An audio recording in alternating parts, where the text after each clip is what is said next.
Hello everyone, welcome to this webinar, Targeted Flood Risk Reduction, Knowing What Works, Where It Works Best. My name is Jonas van Schoonstein and I'll be giving this webinar together with my colleague Leendert. Hi, good morning. Yes, my name is Leendert van Wolfswinkel. I'm a product owner for 3DI. Thank you. Leendert will be giving the demo in this webinar. I will be giving the introduction of the tooling. For that, I have made a nice presentation. Let me share my screen. See if all is well. I'm sharing my screen, just checking. All right. So yesterday I also posted something on LinkedIn on Age of Empires, and of course after this webinar you might see the resemblance between this nice timeline that they had in Age of Empires, a game, if you don't know it, from, I don't know, 20 years ago maybe. I used to play it a lot during my studies. Really nice game, can recommend it. We will come to that maybe later on in the webinar. So when we are talking about targeted flood risk reduction, first of all, it is good to give a short introduction about 3DI. I'm going to keep it very brief. For a full introduction of 3DI, I refer to our other webinars where we introduce the full suite of 3DI hydrodynamic simulation software. For now, I would like to emphasize that with 3DI, we are capable of giving highly detailed, accurate, and visual simulations. As an example, I have added a screencast of the 3DI Live website on the right-hand side of the screen. And with this hydrodynamic simulations, what we offer you is that you know the timing and the volume of the floods. And that is, of course, very useful if you want to know how to mitigate any floods in the future. But there are a few questions that that you need to answer when you're modeling. When you make a model, what you usually try to do is predict something that is going to happen in the future, but hasn't happened yet. That's why we build physics-based models, like modeling software, like we have in 3DI. These questions are like, how do you decide what is the best place for measures to mitigate floods, and how much do certain sources contribute to the water system? And in this webinar, we will show you how you can answer these questions with 3DI. What we have introduced to help you answer this question is basically the labeling of water. Well, I asked AI, okay, what does that look like, the labeling of water? And this is the image that it came up with. But basically, it is exactly that. You label a water flow. And that means that you add a label to any input of water in your model. So you can say, I label the initial water in my model, I label a boundary condition, I label all the boundary conditions as one, or I label them individually. The same goes for lateral inflows.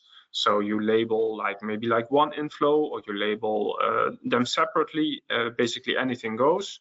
A special case of the lateral inflows is the dry weather flow, which you can also specifically label. The dry weather flow is, of course, the flow coming from the houses, the used water that goes into your sewage system or not, potentially.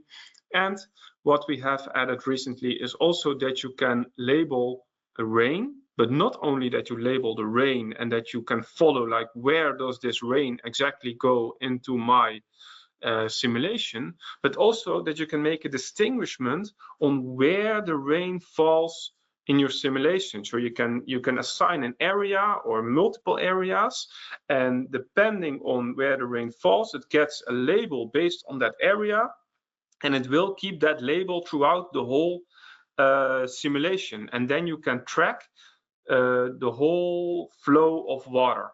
And I will give you examples in this presentation, what that looks like and how you can use that in your analysis. So, for example, what it will help you to do is have a deeper understanding of the water system. For each tributary, you know what it contributes to the flooding downstream. Not only you know the volume and the timing, which is of course simulated by 3DI when you look at it downstream for the whole water system, but you can also see for each side river what it actually contributes to that flooding and the timing of it. And Leendert will give you a demo of that in the model interface, what that looks like. So that will be later in this webinar. And what you can also do is you can, for example, label the sources of water and then see what is the composition of that water downstream of that location. How does it work? Very basic. You use your existing 3DI model. So that can be any kind of model, can be a 2D model, can be a 1D model, can be a 1D, 2D model, it doesn't matter. You don't need to change anything to be able to run your simulation with labels, because what you only have to do is add a label name to a source of water, run your simulation, and analyze the results.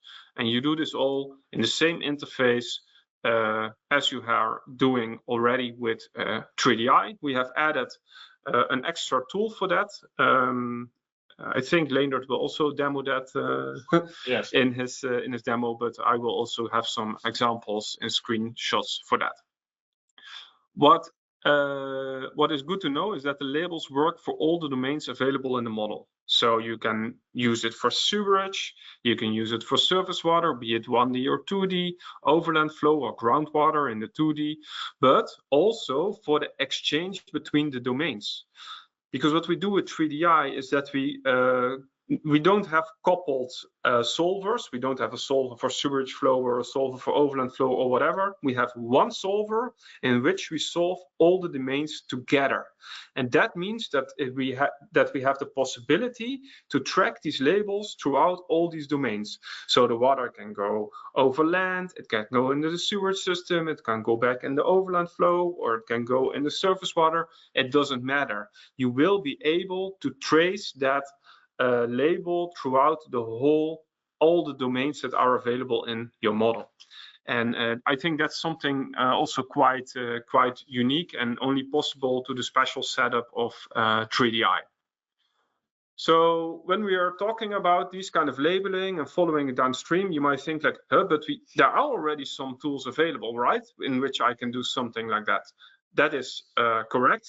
We have tools that do something similar, but not exactly that. So we have, for example, the watershed tool. You click on a certain location in your water system. Here we see the polder of the Bergenmeer. You click on this location and you see where the water is coming from on that location. The red is where it's coming from. So that gives you an insight of where the water is coming from, but not how much water is coming from each of these specific locations. You just know the total. We have also the cross-sectional discharge. You can draw a line on in your schematization, and you can run the cross-sectional discharge tool. If you have never used it before, please try using it. It will give you a nice total discharge on over that line that you draw based on your simulation result, but also a CSV containing the time series of that flow. So when we look at when to use which of these tools, is that for watershed it's very good to see where the water is coming from, and as for cross-sectional discharge, it's very good to see the volume and the timing of the water. So now we have added labeling, with which you can actually combine all this together. You can see the origin of water and the volume and the timing. That is basically the position of the labeling in this in 3DI. So an example, what we have here on the right-hand side is a digital elevation model. In the yellow orangey, you see the sewerage system, the combined sewer system. In the blue, the rainwater system. And what we have done here is we have labeled the initial water in the sewer system and then run a simulation with a certain type of rainfall event. And then we can see where the water that was originally in the sewer system ends up. And what is nice to see is that here is a weir where the water is going into the open water, but also here you can see where the water is coming out of the sewer system and flowing overland downstream into the edge of the model here. And what do these colors mean? That's a good question. Yellow means 100%, and it goes down to blue, and I think the darker blue is 0 to 5%. So there's no legend indeed with this one, but the more yellow it is, the higher the concentration of the label that you're looking at.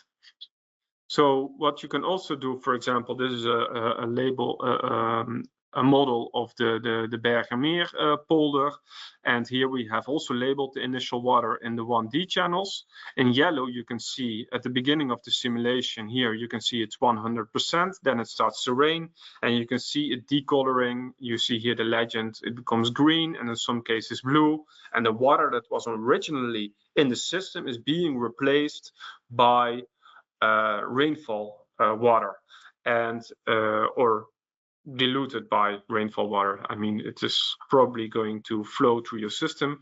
And what you can see, the system works like this, that here there is like a channel where the water is being pumped towards, and there you can see a slight decolorization of the yellow, but not much. And that means that the water from the polder is being pumped into this channel, but it's not really going that quickly in this simulation. So you don't have to look at, of course, at the map. You can also use the graph tool. Here on top, you can see the volume on a certain node. I have here selected a node, doesn't really matter where, a connection node in the channel. And you can see here the volume going up. And that's, of course, when it starts to rain. And then you can also see, I've here used the fraction analysis tool at the same location, and you can see exactly that here the concentration of the label of initial water is 100%, and there it slowly goes down, and that originally what is remaining is 10% of the original water in that node.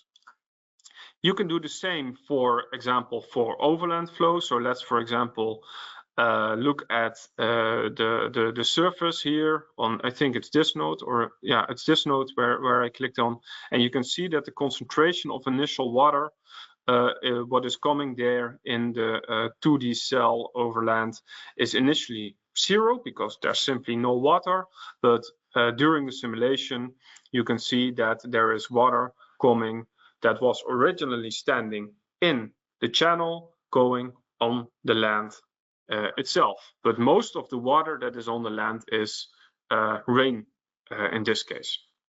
And that's what it looks like if you take the same graphs. You have on the top, you have the volume on that 2D node. It's quite a large node you can see on the volume. And here below, you can see the concentration in that node. You can also label dry weather flow. You can, for example, see in blue the rainwater that is that falls on the surface, but also water is coming out of the sewage system. In this case, we have labeled initial water. So assuming that the water in the sewage system in this case is dirty, it comes up and it mixes with the rainwater. And that gives you an idea of where the water is ponding on the streets as a result of not being able to flow into the sewer system compared to where the water is coming out of the sewer system and mixing with the rainwater on the street. Another example is, for example, sometimes houses are connected to a stormwater drain by accident, and that's actually directly connected to a open water channel. It's not supposed to contain any dry weather flow, but sometimes it happens. And like this, you can, if you are suspicious or you think that there are some locations where this is the case, you can do a simulation and see what is actually the impact of that dry weather flow on the potential water quality in that area. In this case, this surface water area is quite large, so the dry weather flow here is quite minimal. The effect is minimal, but of course, if the area, the surface water is smaller, it can be worse. Here's an example of labeling of 2D boundary conditions. You can nicely see the refreshment of a lake in the Netherlands. And here you see in yellow, as we said before, the high concentration, the 100%, and in blue, this is the 0 to 5%. And you can see here, this is the sort of like the main waterway. Also here it's also deeper in the lake. I think top of my head it's 3 meters deep, and the remainder of the lake on this side and on this side is I think roughly 50 centimeters at least in our model. If that is in reality the case, we still we have to check. But you can see that here nicely how the water is refreshing the lake, and that it takes quite a while for here on the top corner to also be able to refresh. So that brings me to the last one. How do we, what happens if you label the rainfall spatially? So here is a theoretical example. We have 2 parcels. Let me check. This parcel 1, parcel 2. Parcel 1, the rain falls, and it's obviously yellow, there's 100%, and then more downstream it mixes, and it's less available, but still you see where the water is going to from that parcel, and the same goes to parcel 2. So we are further up in the simulation, further in time. At the start of the simulation, it will be 100%, and then it mixes up. And what I find interesting here to see is that apparently also water coming from upstream here is also flowing on this parcel, because the parcel here is not also fully covered in 100%. Here you can see it dynamically happening for parcel 2. You can also see here that indeed what I was referring to before, that it's not 100% anymore, and you can see it flowing here down stream. By the way, I forgot to say at the beginning of the webinar, if you have any questions, we have a question panel where you can ask questions. Feel free to do so. Leendert will be monitoring it during the webinar itself, and otherwise we will look at the end of the webinar and answer the questions. So I already showed the fraction analysis tool, but only with one label in it. If you have 2 labels, you can of course also see how what is the composition of the water. So here's parcel 1, parcel 2, and here you can see on a node what is actually the concentration of that label on a certain node, and you can see that in the beginning it's mostly coming from parcel 1, and then at some point it's coming from parcel 2. So this gives you quite some nice insights in the timing and the volume of the water coming from those parcels. So let's make it a bit more like real life a bit. So this is a simple example of a built-up area, a nature area, and some farmland. I did this just for the demo purpose. This is not the actual land use in this case, except perhaps the built-up area, because there's actually a town there.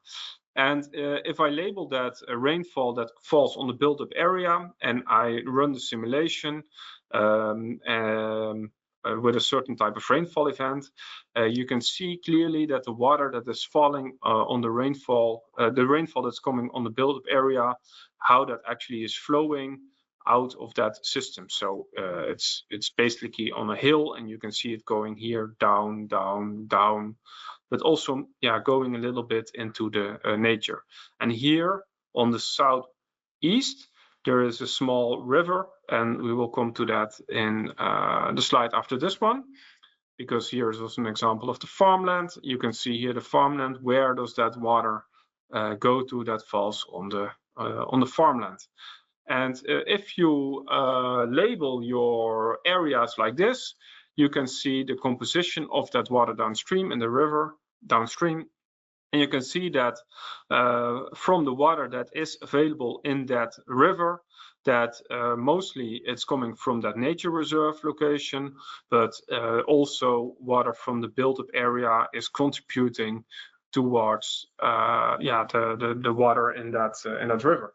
And that can be of interest if this is truly the case. I mean, this is like a demo model, so it's not validated, but if it's truly the case, then that can be of interest, because water coming from a built-up area is usually of lesser quality than water that is coming from a nature location.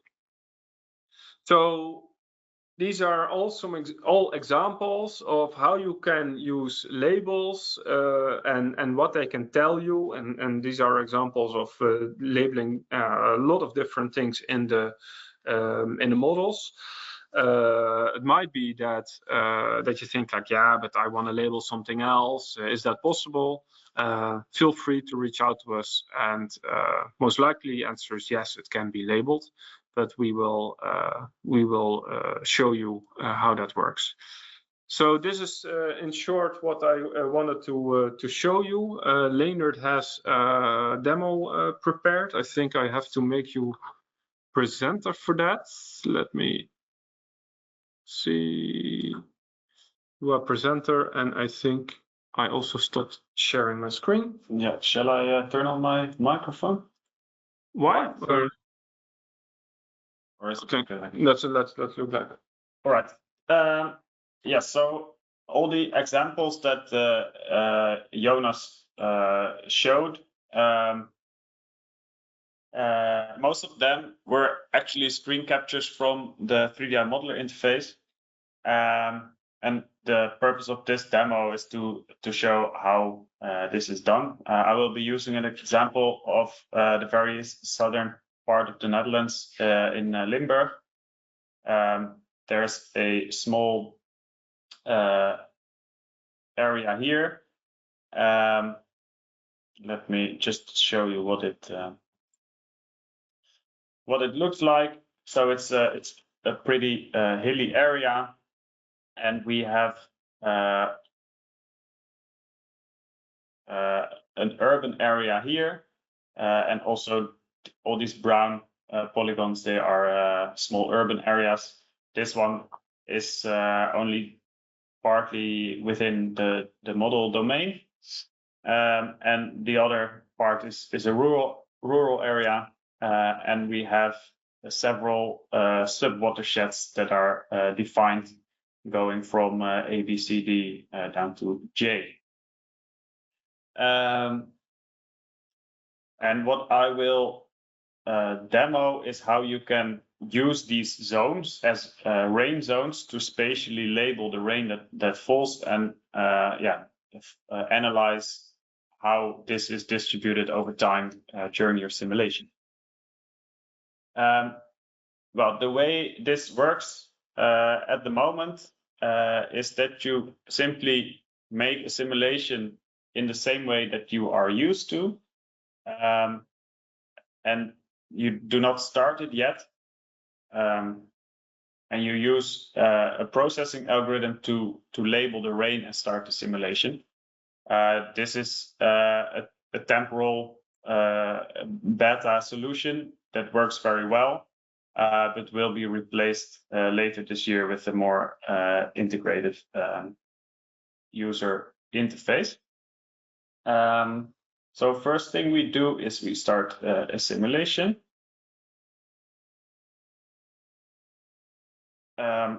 Select the model. I use the default template.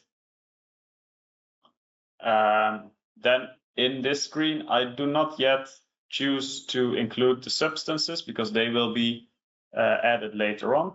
A substance is equivalent to a label. I will include precipitation.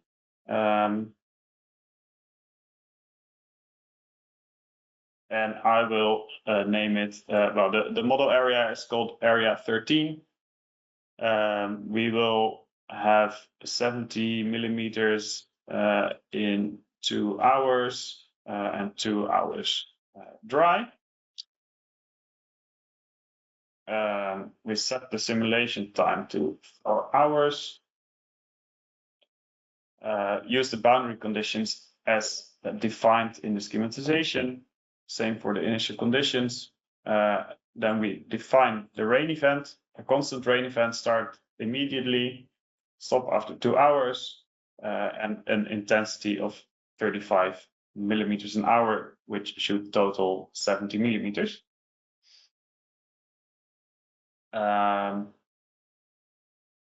Yeah, then I have a look at the time step settings. If you are using water quality, it's advisable to use a hydrodynamic time step, simulation time step that is a bit smaller than you are used to. You can always try to use the same time step as you did in your normal simulations. But in our experience so far, it usually gives a better result if you reduce this time step. So I set it to 1 second. The water quality settings? Yeah, good question. Also here, it may help to reduce the time step a bit. We're still doing research and development to further improve this water quality module so that you can also use a higher time step and have a shorter simulation period. Then I will not add it to the simulation queue. Well, of course, check total precipitation is 70 millimeters, so that's good. And then I check this box here, save these settings as a template for future simulations. And I uncheck the start simulation checkbox. Well, my template name is the same as the name I gave for the simulation, so that's fine. And then I do this. And I get an error. Okay, well, that should usually not be happening.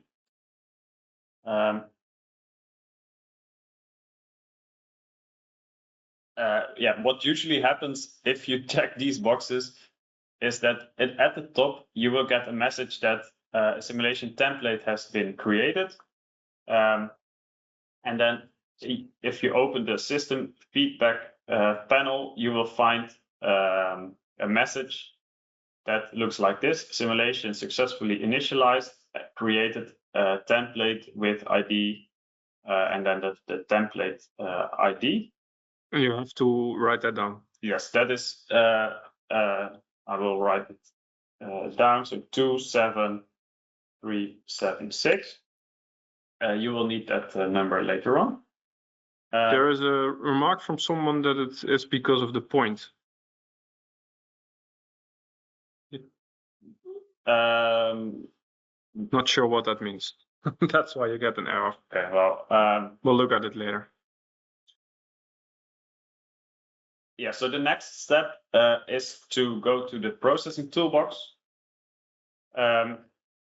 You will find several 3DI categories in the processing algorithms. You go to the 3DI models and simulations category, simulate, and then you will find 2 data processing algorithms. One of them, the top one, is simulate with dry weather flow labeling.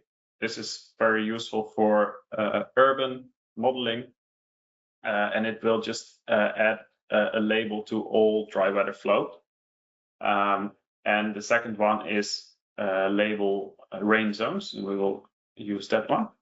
So here we fill in our simulation template ID, which is 27376. 376.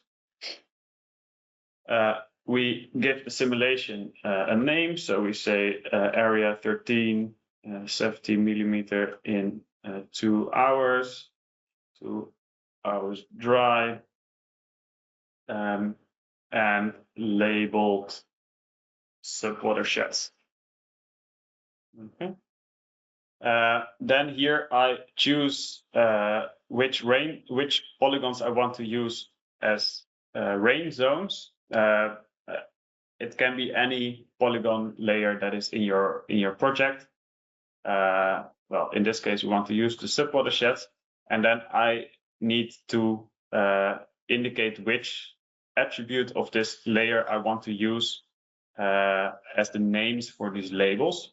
Sorry, is the EPSG code is mentioned here?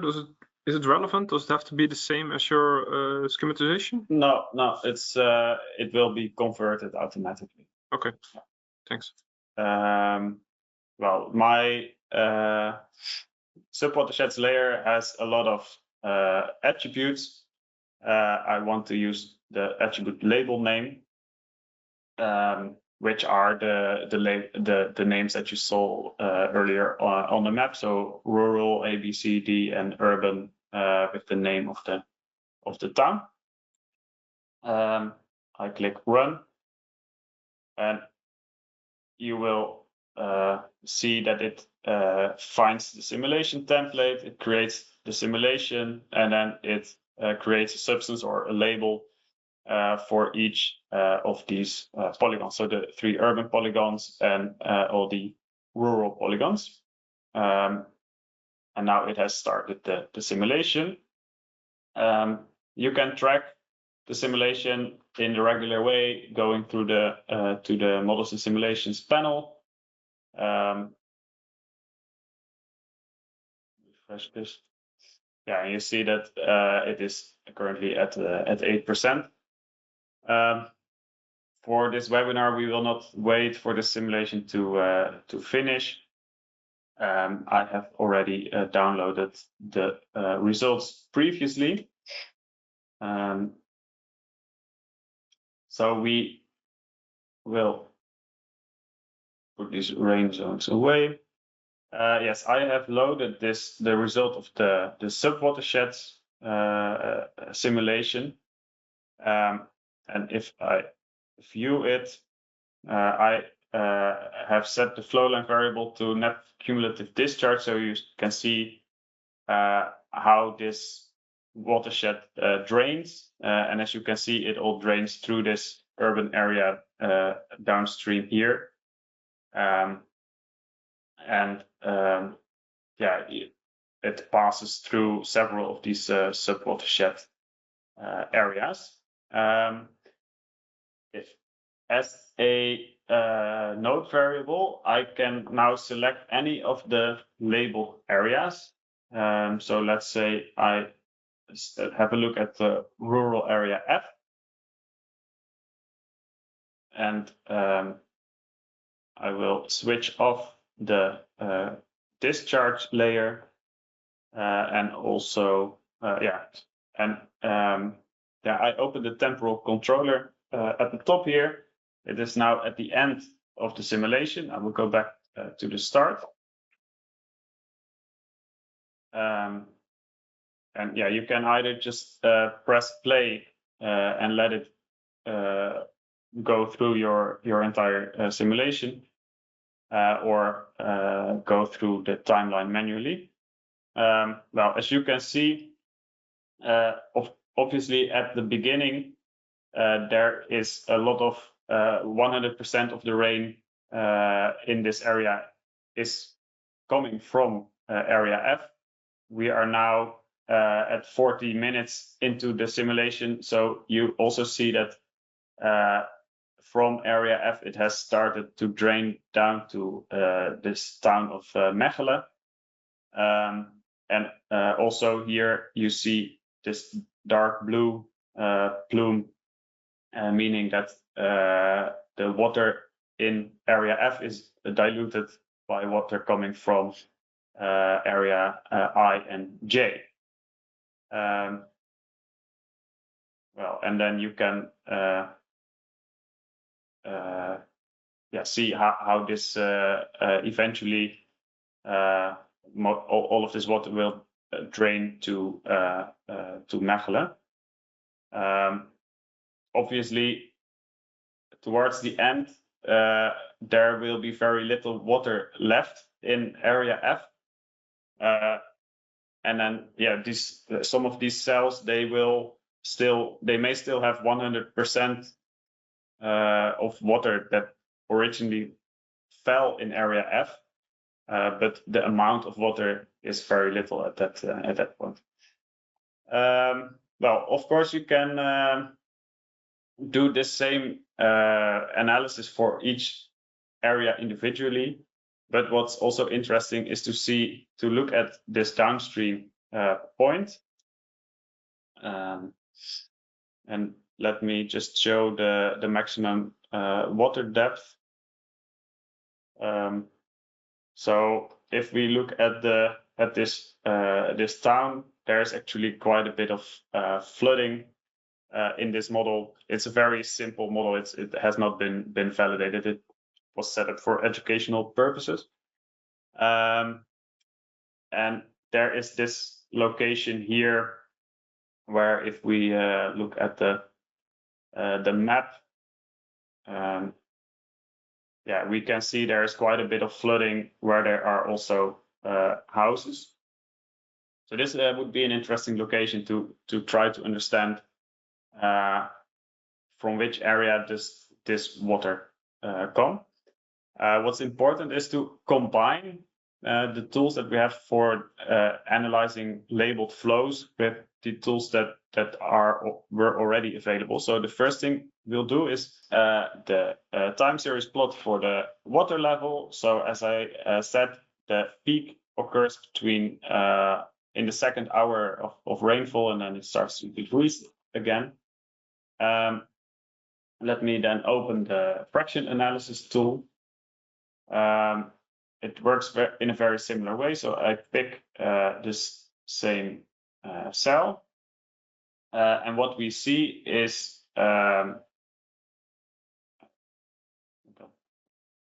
we see a lot of sub watersheds. So this is where the comparison with Age of Empires comes in. So one thing we see in this graph is that in the period we're most interested in, from 1 hour to 2 hours, there is actually water from very many different sub-watersheds that contributes pretty much equally to this flow. We see this big yellow part here. That is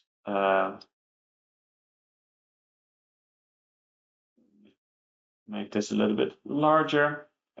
So this urban area of Mechelen, that is of course the area we are in at this moment. So at the start of the simulation, 100% of the water comes from this area itself, and then at around half an hour it has flown. It has been replaced almost entirely by water coming from further upstream. Well, of course, it is nice to have a high level of detail in this analysis, but it also makes it a little bit complicated to actually understand what is going on, because in this case there are like 1, 2, 3, 4, 5, 6 watersheds that contribute equally to the problem. So I also did a simulation with only 2 rain zones, one for urban and one for a rural area. Looks like this. So the rural polygon is very large, and then we have the urban polygons that are smaller. I did the same simulation with those rain zones. If we switch to that, click the same node again. We see this image.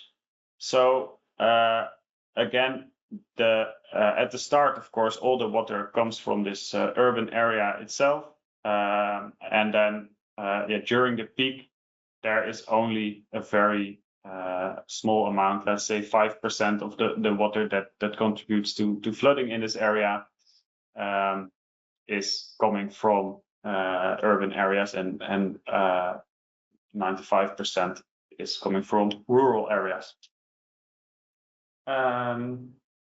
Yeah, I think. Can you one question? Can you go back to the previous one with all the Age of Empires plot, and then show also the volume of the node? And it doesn't have. You can leave the map out. Just on top of each other.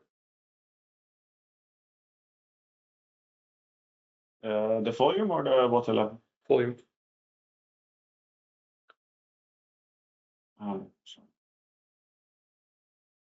So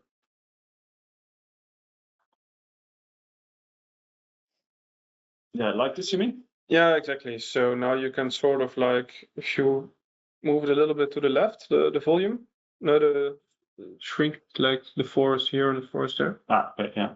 So the X scale is sort of similar. Well, this is I think quite interesting, because what you can see here at the end is what, I don't know what the orange is. Is it rural C perhaps?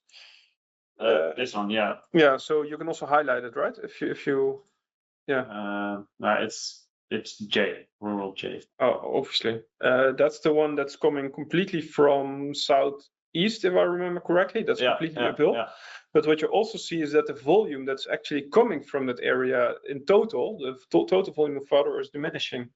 So what is important to note is, I think, that here the concentration is the total. What you all, I'm just, I think, repeating what you also said, that the concentration is the percentage of the volume of water, but it's also very important to look at the actual volume in that location. Yeah. And I think like this, you can sort of compare them. Yeah. Yeah, maybe interesting to mention is that another development we're working on at the moment is that you can combine these plots in one. So you will have a plot that instead here it will show you the concentration, so you see which part of the water comes from which area. What we are working on is that you can also see not the concentration but the volume of water, so you will also see a peak in this graph. So you can combine these two insights in one graph. Yeah, basically you will see the top graph, and then the coloring will be under that graph. Yeah. So that's it's going to look a little bit different, and then you can immediately see most likely that the G does not contribute much in total to this flooding, but that if I'm just guessing here, well, it's going to be hard to analyze on this exact point, I guess. But what it does, of course, it helps you understand immediately that with the areas that you have now selected, they all contribute equally. So if you are looking for mitigating measures against flooding, is that you will have to look at all these different locations, maybe to do small measurements everywhere. No.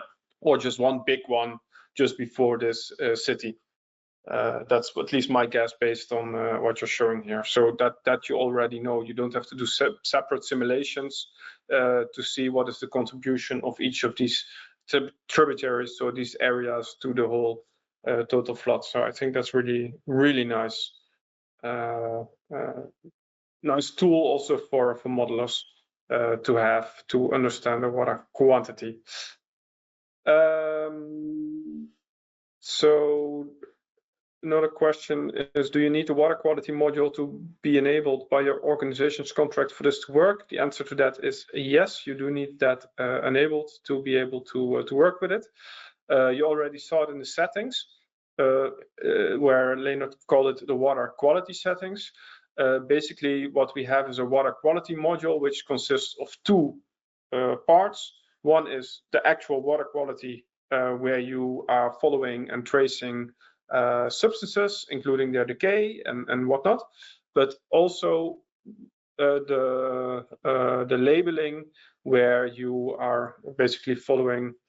Oh, your cameras there, where you follow your water flows throughout your system, and under the hood it is using the water quality engine of 3DI.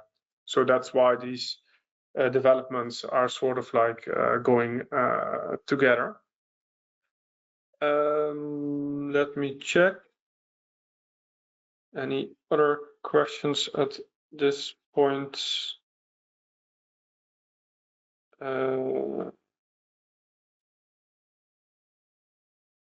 You already mentioned, I think, the new development, the redesign. Basically, it's not going to change anything to the backend, but what we are going to change is the UX. So that means that as a user, you don't need that tool that Leonard selected, but it will be integrated in the simulation wizard, right?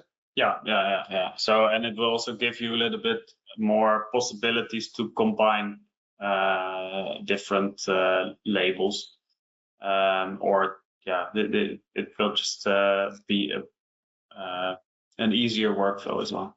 Yeah. But we did not want to wait. I think it is nice to be able to try out what this can mean for you in terms of insights. It's for labeling rainfall. It's not a complicated workflow, and yeah, if you think this is interesting for your use case, then a free trial is always available, and we can we are also very interested to know what kind of use cases do you see, and how we can advise you to see how 3DI can help you with that. Yeah, I think there's quite a lot of different ways you can go with this. So you don't, for example, with labeling of water flows, what you do with sources is you don't immediately directly label the water quality, but by knowing from which area the water is coming from, you already know, okay, there's a certain type of farmland there and a certain type of farmland somewhere else. It can tell you something about the water quality that you can expect as well. So there's some sort of relation. I get a question about tutorials. Do we have a tutorial on this, Leonard?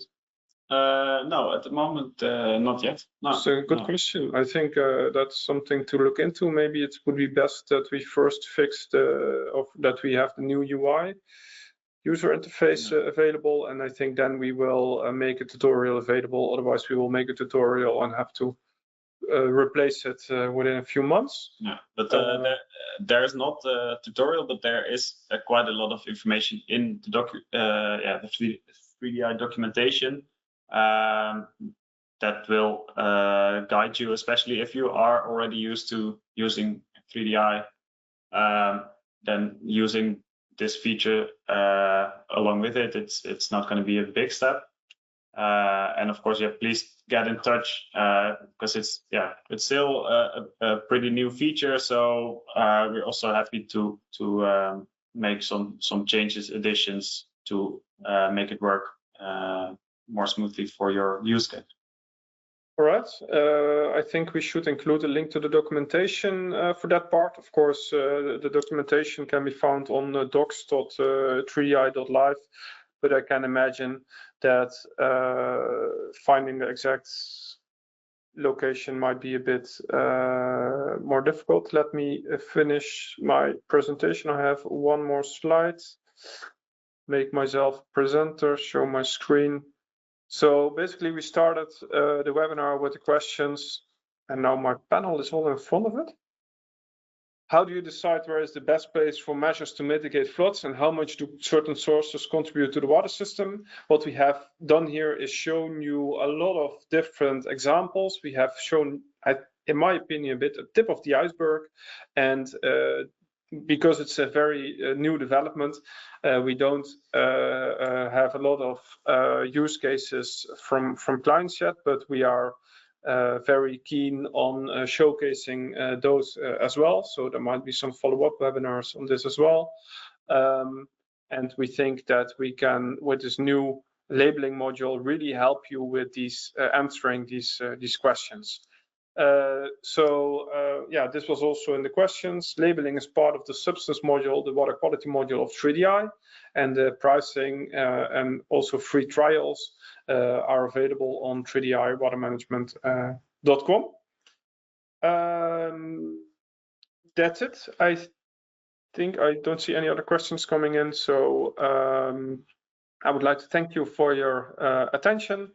And we will be sharing the webinar after post-processing it also on YouTube and sending you the link and the slides. If you have any questions, don't hesitate to reach out, and we'll be happy to help you with it. Thank you.